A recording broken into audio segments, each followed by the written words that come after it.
I was distraught because I never imagined that something like this could happen. New at 6, the NBC2 investigators exposing the real estate mistake that could happen to anyone buying foreclosed property.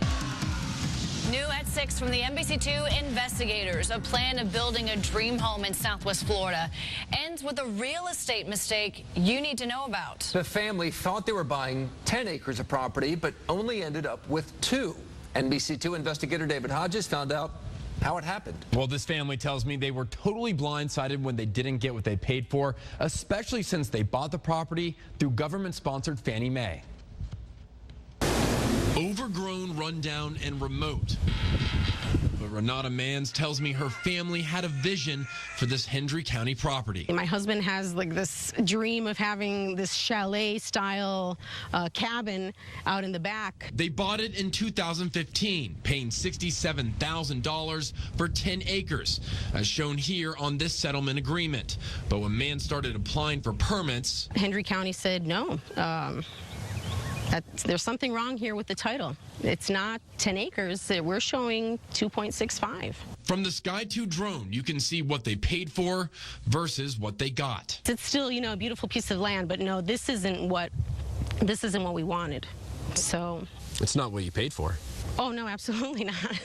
I'm not sure what else our client really could have done at this point. Kara Jarzynski is Mans' attorney. She says the property was always marketed as 10 full acres. There's got to be a mistake. But the full 10 acres was never actually for sale. At one point, the part of the property Mans bought was foreclosed on, while the rest remained with the previous owner. The foreclosing bank and eventual seller to Mans was Fannie Mae, a government-sponsored bank and loan company. Absolutely. Fannie Mae knew what they had. But Mans and Jarzynski say Fannie Mae has refused to take the property back.